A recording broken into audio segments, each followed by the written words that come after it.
So hello everyone. Welcome to another episode of Bold and Beyond, a show where we're supposed to learn from the people that are all around and want to grow. And because we all want to grow, but we need to learn from other people to become better. So with us today, behind the scenes, our cameraman, it's from Mark Shots. They're the ones who are shooting all this. A shout out to them for their support. A shout out to White Horse Inn, our sponsors. And currently today, we are again shooting from White Horse Inn, Kabale. Just visit them today. A shout out to Soulbag College and to the Be Better app. And a bigger shout out to Shigezi Tunes magazine that started this show and is making it possible. Another shout out to Ayub Ultimate Fashions, which has dressed me today, and they have dressed me. Don't forget to visit them for anything you want.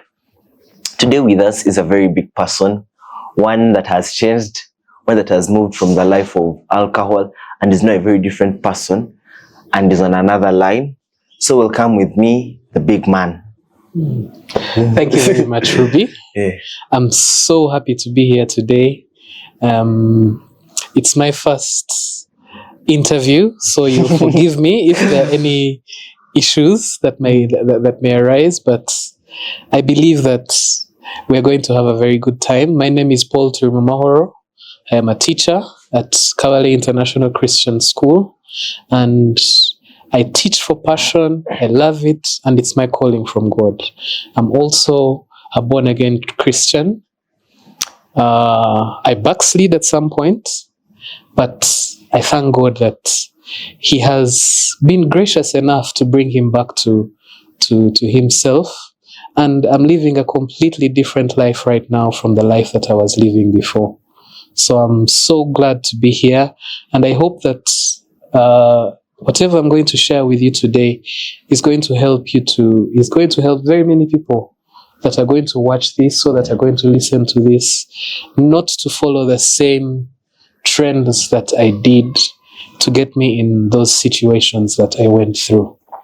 Thank you very much, Ruby. Yeah, so with us, we know the little that you know about, that you were once in the world of alcohol. So we want you to tell us about it. Like how you started, or when you started. Well, I believe something that will appeal to most of the target audience that we're looking at, the teenagers. I would say I lived the life of the party. I lived the life of the party for a very long time. Yeah. And this life of the party didn't just start when I was already old or working, but it started when I was still in high school. Yeah. Living the life of alcohol, I started when I was still in high school. The first time I drank alcohol, I was in senior 2. I was in senior 2, and I was convinced by my friends to take this alcohol. And the day I took it, after that, every other day, at least I used to drink.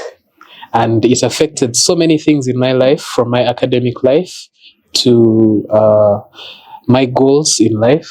Yeah. And it also veered me away from knowing my purpose or what God wants me to do in life for a very long time. So I lived a lie. I lived a lie for so many years.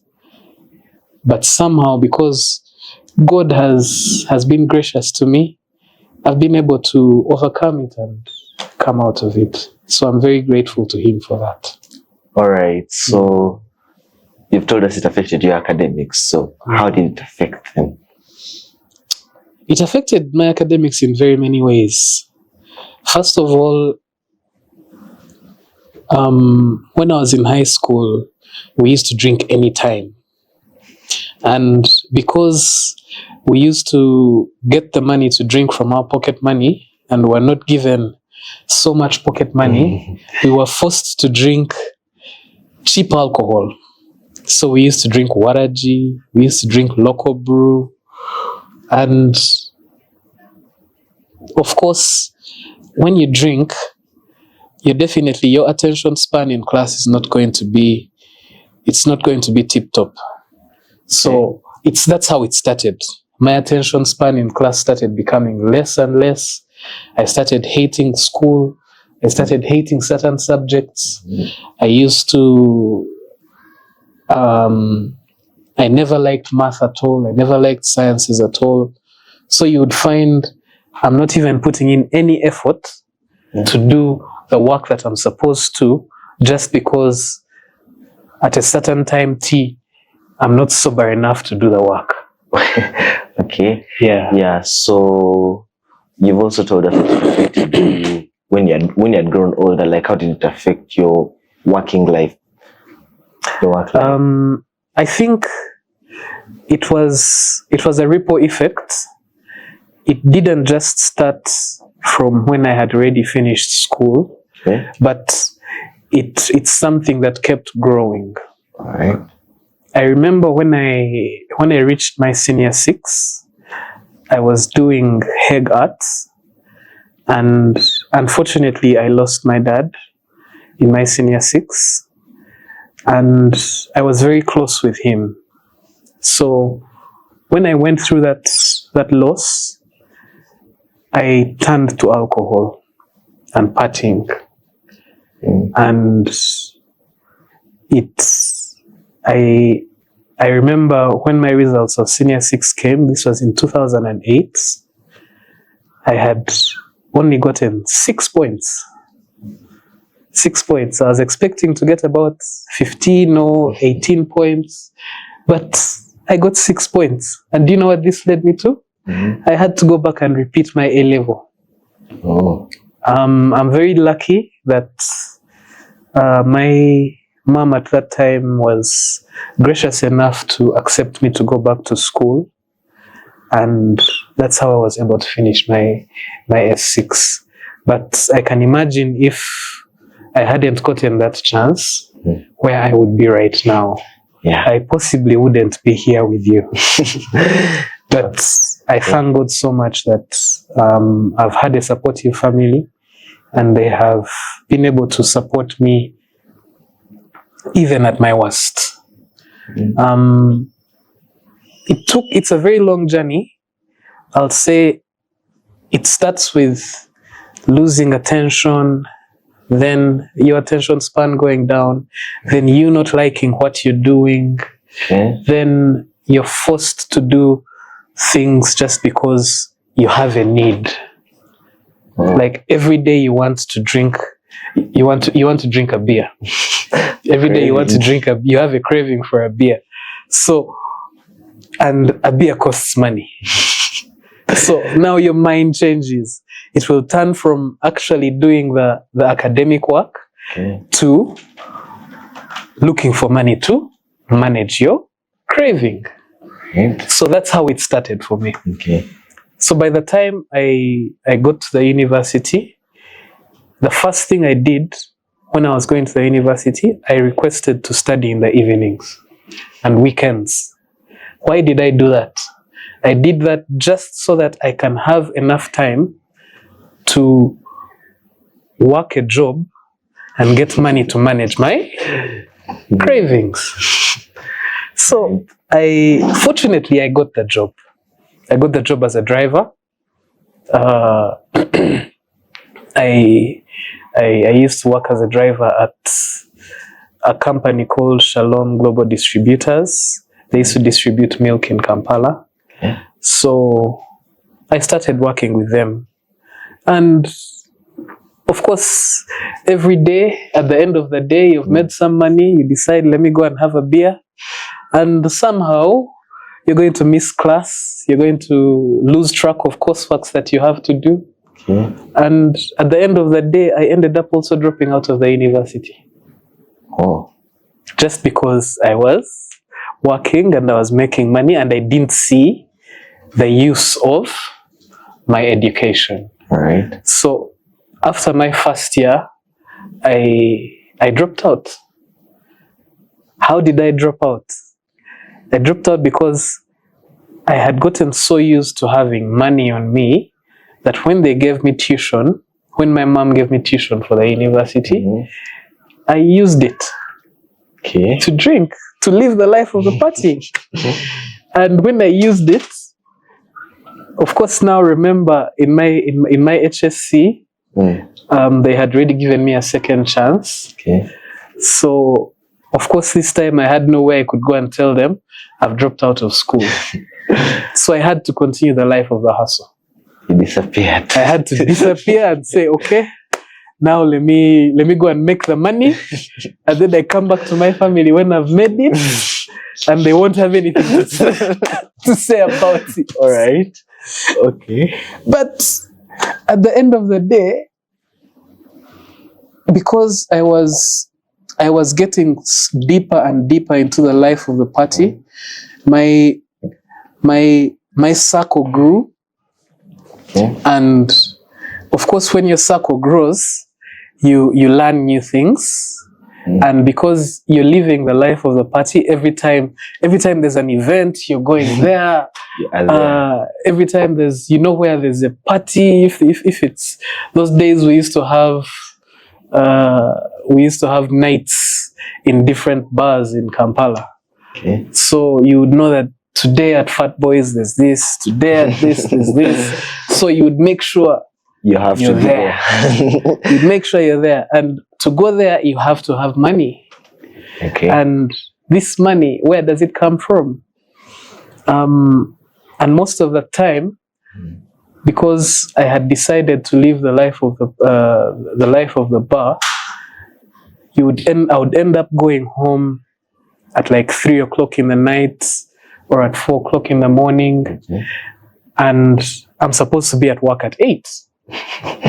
Now, I get to work, I'm supposed to be productive, but I still have alcohol on my head. Hangover. I have a bad hangover. I'm not myself. Even my bosses would look at me and say, but today you're not yourself. What's wrong? Yes, they would have, for some time, they tolerated it and they allowed me to work. Okay. But it got to a point where they couldn't take it anymore. Okay. And I lost the job. Oh. So when I lost the job, remember, I have a craving that I need to satisfy. I have a lifestyle that I've already gotten used to, and I need to continue to live that lifestyle. And when it got to that point, now I needed money also to manage that craving, but now I don't have a job to give me that money, and I have already squandered my opportunity at education, which was the foundation to give me the job to be able to make the money. Yeah. So at that point, of course, I had to come back home. I had to come back to my family. I was forced to come back to them without them having to look for me. I had to come back home and confess and say, this is how my life has been.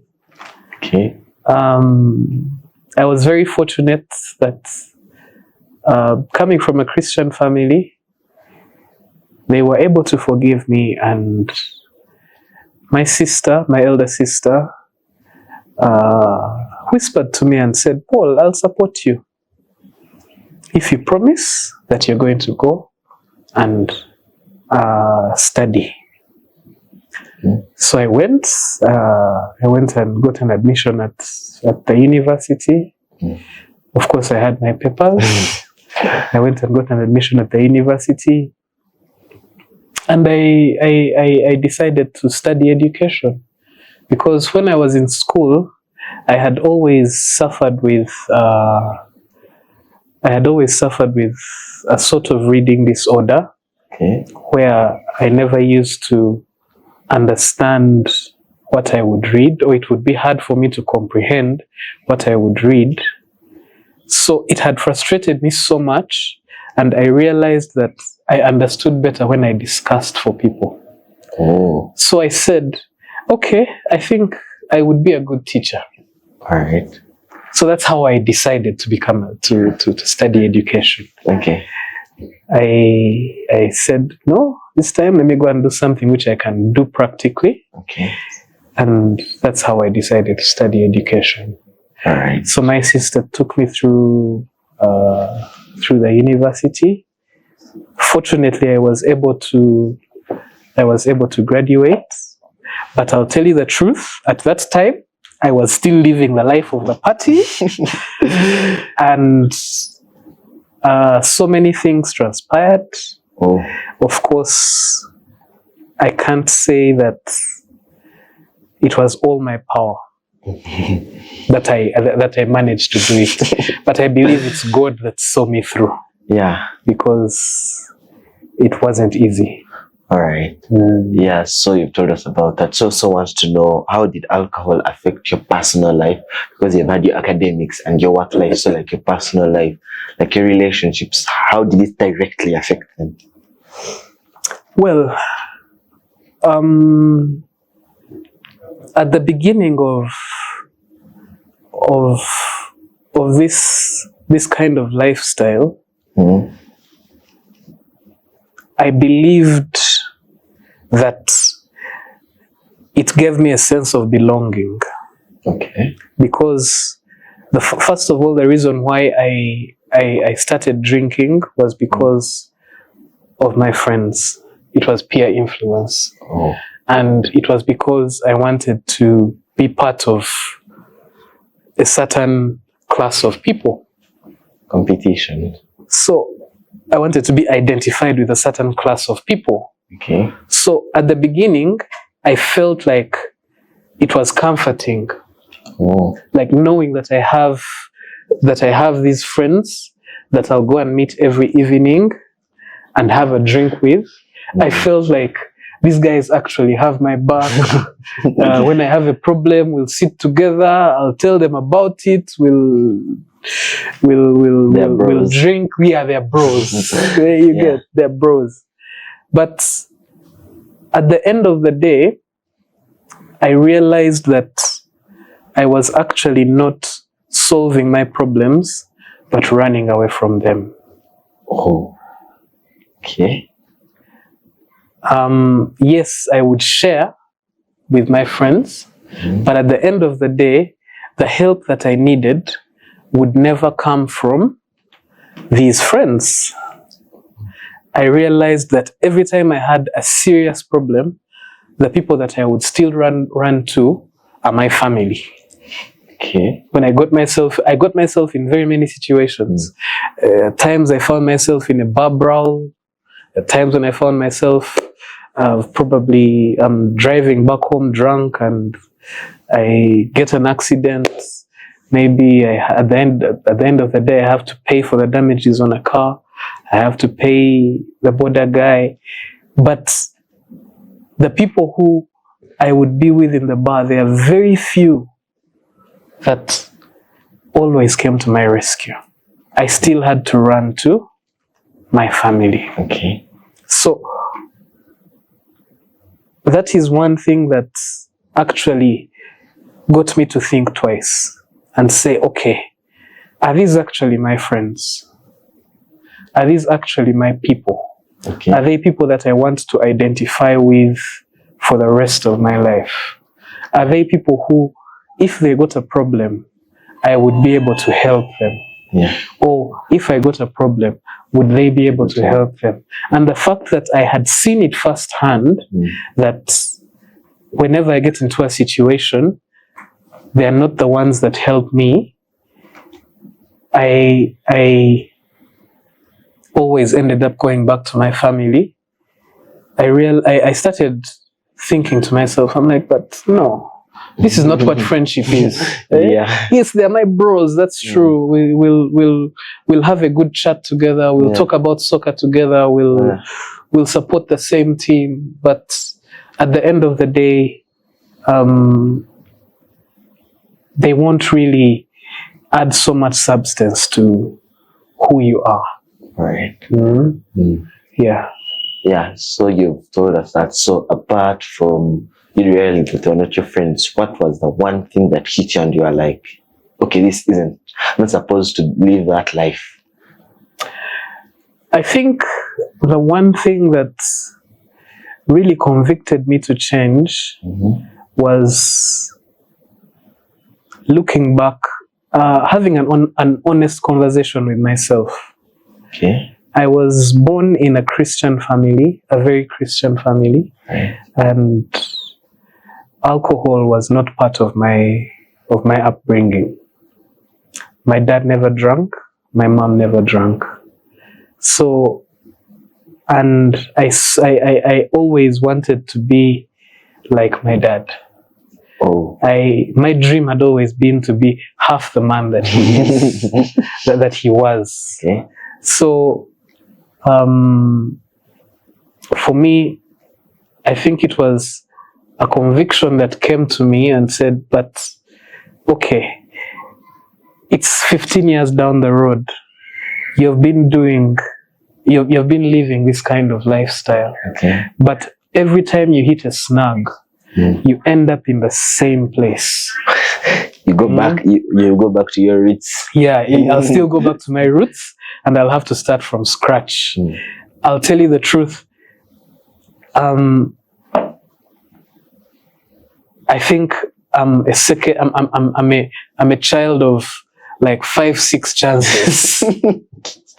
in the few years that I've lived, I've gone back to zero like 5-6 times. So, and there's a point it reaches and you say, no, I need to be able to keep what I build. Yeah. Because at the end of the day, when you're living this life, even when you build something, like for example, you get yourself a house, you buy things for the house, you buy a fridge, you buy a TV, like you're developing yourself. And then there'll be a dry spell for some time when you're broke and you say, but I have this TV, can't I get some good money from it? So it was a cycle that had continued happening, and I was just tired of it. I wasn't seeing any progress in my life. All right. So I said, I think I need to do something differently. All right. I think I need to change something about myself. Then also I took examples of my friends, how my friends who are also in the same kind of lifestyle. You would see the progress in their lives is not as significant as the progress in those who are sober. All right. Or in those who are actually doing what they're supposed to do. Okay. So I think that's the reason why I told myself, no, I need to do something about this. All right. I thank God I hadn't reached that level where I had to go for rehabilitation, but at some point I had to rehabilitate myself. All right. I had to isolate myself from the world. And start from scratch. And start from scratch. Okay. And have those honest conversations with myself. And accept that place where I was at that time. Okay. And after accepting that, after accepting where I was, that's when I was able to get the strength to say, okay, Paul, pick yourself up and move on with life. All right. Yeah, so I want to know, like you told us that in your conversation you told us that you didn't have the money when you were young. So did it anyway affect your financial decisions, the fact that you're taking alcohol when you were still a teen in school? Because I think that's what you want to know. So much. It affected my financial life so much, because now because with alcohol, the more you drink, the more you want. Oh. The more you want to drink. Okay. So I was given a certain amount of pocket money every term. And because I needed to feed this craving that I had, I was forced to learn how to tell lies.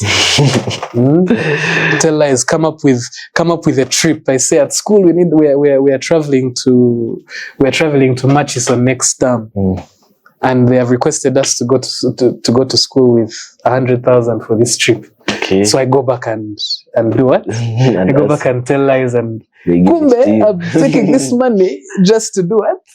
To fund my cravings and to fund my lifestyle with these people that I'm with, because we were all of different social status. Yeah. And there were those that had the money. There were those who had been born in homes where alcohol was okay, and they had the tolerance to the alcohol. So, and for me, because it was my first time to drink and my first time to get, for a long time, I used to be the weakest in the group. I would be the one who would drink 2 beers and you're down. I'm down. So, all those experiences affected my finances so much, because even when I got older, I didn't go to look for jobs because I wanted the experience, but because I wanted the money to manage my lifestyle. Okay. I needed the money to manage my lifestyle. Right. Yeah. So it was a whole round net, just from one point to the other. Yeah. Yeah. So when you moved on with your alcohol, and now that you've left, is there like a post effect that is still there that you even get to know? Because some people tell us, for example, some people tell us that I still have the headaches from long time and it's a continuous thing. So is there any effect of continuous take of alcohol, like in your life, that someone could get attacked by? Yes, there is. The first thing I think is, because before I reached this point where I had completely said no and I relapsed. I would leave, I would stop drinking like for 3 months.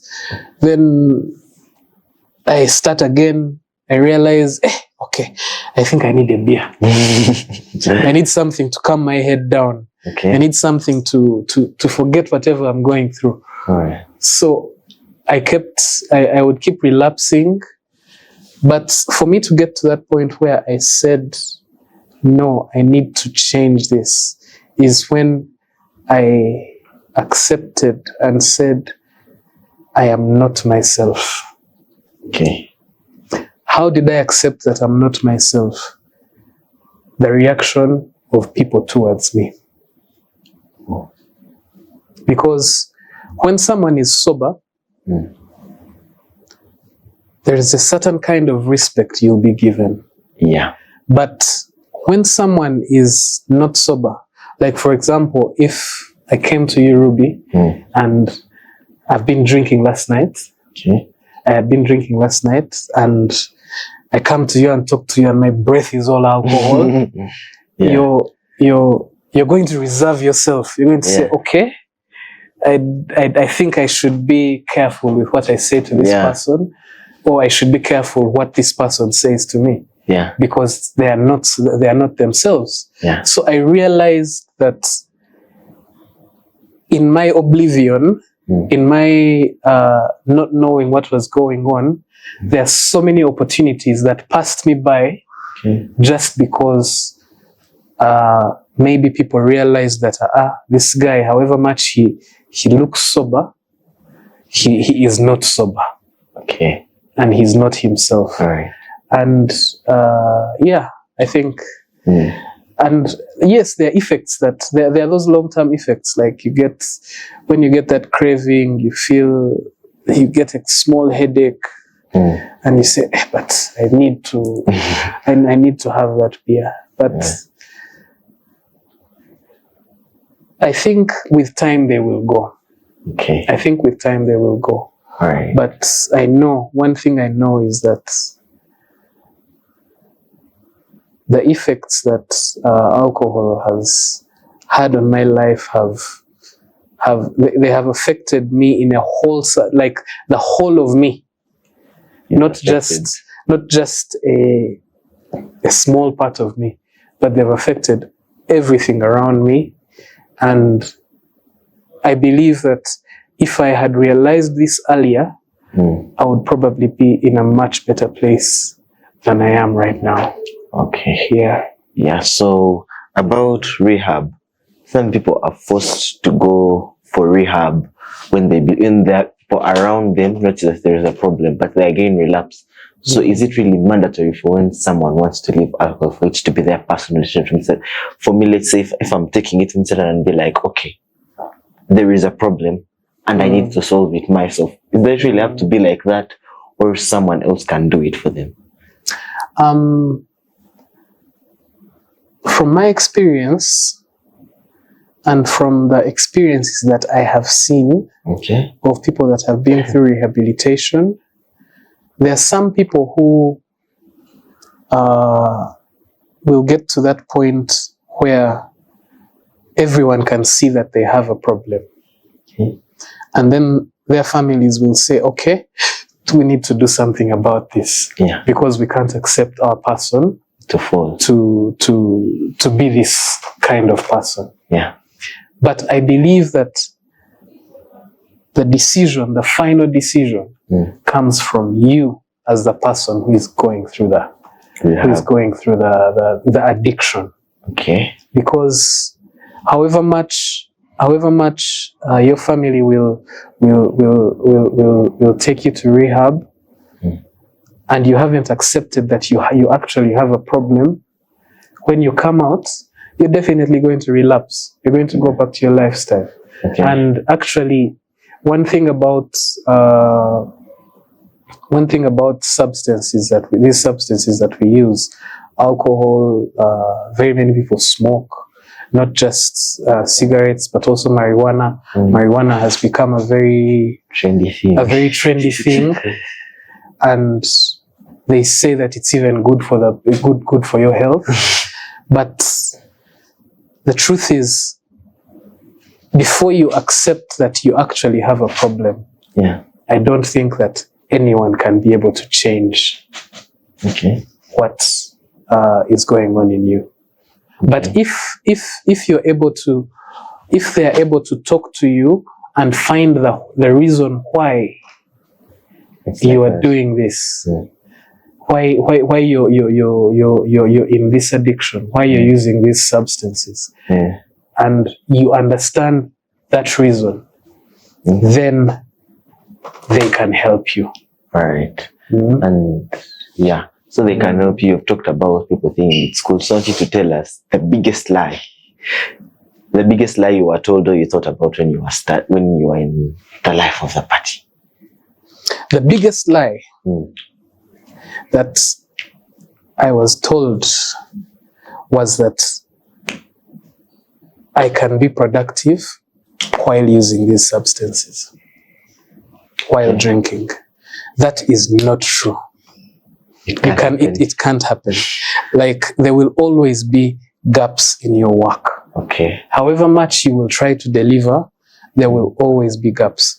And there will always be there'll always be an issue. So it's very hard for someone to actually be productive when they're using these substances. So you've used them.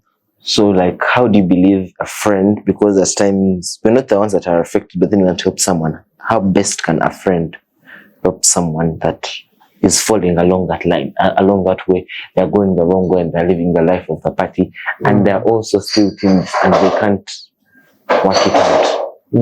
How do you believe a friend, because your friends helped you, that your real friends and your family, so how can a person like that help the other? I think the best way a friend can help another that's going through this is by making them aware of people that have been through it. You can start by maybe showing them a movie.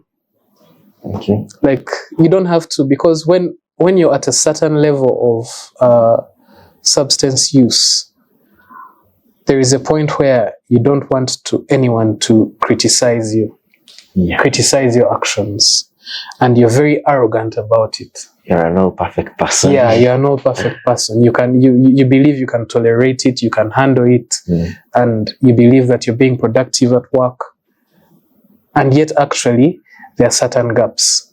So you can start by, if you see a friend that's going down that road, you can start by having small conversations with them. If you're someone who is strong-willed, you can even go with them to the bar. You go with them to the bar and show them that you can actually be in the bar and drink a soda. Because once they see you do that, then with, like, for example, with alcohol, the effect is immediate. Okay. Once you drink so much, the next day you're going to get a hangover. And when you get the hangover, you're going to hate yourself. Okay. And whatever you've been running from is going to come back to you even stronger. All right. So, if you could be able to go to the bar with them and maybe have a cup of coffee, have a cup of tea, have a soda the whole night, and still wake up and do your work the next morning, then they'll look at you and say, okay, there's something different about Ruby. A unique character. There is a unique character about him. Okay. So, I believe, because now addiction has been categorized as a disease. Yeah. By WHO. Yeah, it is a disease. It is a disease, yeah. So, even the process of treatment, the process of recovering it's not easy. Okay. Mm-hmm.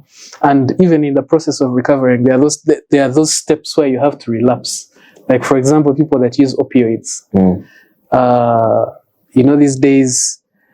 Those days it was easy to tell someone who is using substances. Yeah. But these days it's much harder.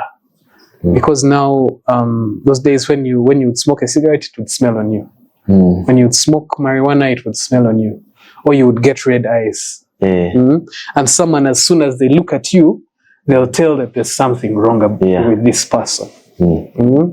But now they are disguised. People are using cookies. They move around with gummies, with gummy bears that have cocaine in them, that have heroin in them. Yeah. And you'll only tell that there's something wrong with this person when you realize that their conversation is off. Okay. Or their attention span is not moving. Is not like you're having a conversation with them and then all of a sudden they just drift off into thought. Okay. And then come back and say, hey, what were you saying? Yeah. So these days it's much harder to detect someone that is using the drugs, substances, or someone that's so I think it's a very the recovery process for every substance is completely different, but it starts with you. Okay. It starts with the person. You need to realize that you have a problem and accept it. Okay. Yeah, so you've told us that. So as we are finishing up, I'd like you to tell like words of guidance to someone who is either on the journey of living the life of the party, or someone who has started, or someone who is at the verge of starting, or someone who is at the verge of dying because of substance use. What would you tell that person?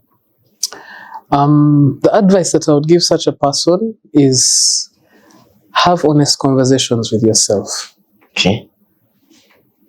Get time for yourself and have that honest conversation and ask yourself, is this the kind of lifestyle that you want to live for the rest of your life? Okay. Because like the Bible says, the body is the temple of God, and the body runs on what we feed it. Okay. So if we continue to feed it with these substances that destroy the brain, substances that destroy other organs of the body, then that temple is not going to be there for long. Yeah. So if someone would like to live a long life, I would advise them, have those honest conversations now and accept that I have already reached this far, but I can come back. All right. Then take that step. All right. So I believe we have heard from the big man today, has told us the words of wisdom. And if you always want to learn, remember, we're always here for you on Bold and Beyond. If you have any questions to ask, don't forget to reach to us. Our social media platforms are always open for your comments. And if you're looking for somewhere to get nice clothes, don't forget to visit Ayub Ultimate Fashions. Again, they have dressed me today. If you're looking for a place to stay in Kawale town to have nice food, don't forget to visit Whitehorse in Cavale. If you're looking for a good school to go to, Solberg College is always there for you and ready to accept you. And if you're looking for motivation, do not forget that the Be Better app is there. And with us is a very big company, Mark Shots. They're the ones that have shot this entire episode. Don't forget to also check them out for any pics or for any videos. They are there for the best quality. So till next time, don't forget to like, subscribe, and follow us on our social media platforms. And for advertising, you can call the number on the screen. Thank you very much for your time and have a lovely time. Thank you very much.